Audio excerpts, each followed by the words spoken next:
நாடு முழுவதும் தேர்தல் பரப்புரை களை கட்டியுள்ள நிலையில் தமிழக கேரள எல்லையில் உள்ள ஒரு கிராமத்து நிலையோ தலைகீழாக உள்ளது. இந்த நிலைக்கு காரணம் என்ன என்பது குறித்த செய்தி தொகுப்பொன்றை தற்போது பார்க்கலாம்.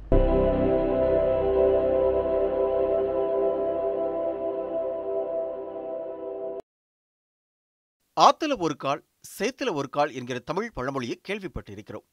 அதனை நிரூபிக்கும் வகையில் கோவை மாவட்டம் பொள்ளாச்சி தொகுதிக்குட்பட்ட மீனாட்சிபுரம் கிராம மக்களின் வாழ்க்கை உள்ளது.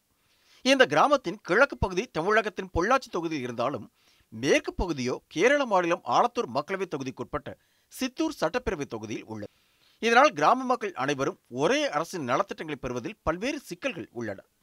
வாக்காளர் அடையாள அட்டை, ஆதார் எண் போன்றவை கேரளாவில் பதிவு செய்யப்பட்டிருந்தாலும் வீடுகள், வயல்கள் உள்ளிட்டவை தமிழக எல்லையில் இருந்தாலும் பலருக்கு தமிழக அரசின் நலத்திட்டங்கள் கிடைப்பதில்லை என்றும் அப்பகுதி மக்கள் வேதனை தெரிவிக்கின்றனர். விவசாயம் இந்த பக்கமும் கேரளா பகுதியிலையும் தமிழ்நாடு பகுதியிலையும் ரெண்டு பக்கமே விவசாயம் இருக்குது. ஆனால் என்னால் இந்த கேரளா அரசு அனுகூலங்கள் என்ன இருக்கோ அது மட்டும்தான் எனக்கு கிடைக்கிறதுக்கு வாய்ப்பு இருக்கும்.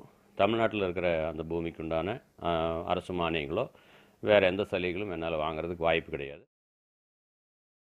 மீனாட்சிபுரம் கிராமத்திற்கு தமிழக அரசியல்வாதிகள் எவரும் இதுவரை வாக்கு கேட்டு செல்லவில்லை என்றாலும் அவ்வாறு வராமல் இருப்பதே நல்லது என்றும் தெரிவிக்கின்றனர் அப்பகுதி மக்கள். கேரளாவில் வாக்காளர்களிடம் நன்கொடை பெற்று கட்சி செலவுகளை செய்யும் நிலையில் தமிழகத்திலோ வாக்காளர்களுக்கு பணம் கொடுக்கும் பழக்கம் இருப்பதால் மக்களிடையே குழப்பத்தை ஏற்படுத்துவார்கள் என்றும் கூறுகின்றனர் மீனாட்சிபுரம் மக்கள். இப்பகுதி மாணவ மாணவிகள் பலர் தமிழக பகுதிகளில் உள்ள கல்லூரிகளில் கல்வி பயின்று வந்தாலும் இவர்களின் ஆதார், வாக்காளர் அடையாள அட்டை போன்றவை கேரள முகவரியில் இருப்பதால் கல்விக் கடன் பெறுவதில் சிக்கல்களை சந்திப்பதாகவும் வேதனை தெரிவிக்கிறார் மாணவி சௌந்தர்யா. நாங்கள் சின்ன வயசுலேருந்தே பள்ளி, கல்லூரி எல்லாமே நாங்கள் தமிழ்நாட்டு பகுதியில் தான் படிச்சுட்டு வந்துட்டுருக்கோம். எங்களுக்கான எஜுகேஷன் லோன், ஸ்காலர்ஷிப் எல்லாமே வாங்குறதுக்கான ஒரு ஸ்டெப் ரொம்ப கஷ்டமாக இருக்குது. ஏன்னா ஓட்டர் ஐடி, ஆதார் கார்டு எல்லாமே கேரளா பகுதியில் தான் எங்களுக்கு கிடச்சிருக்கு.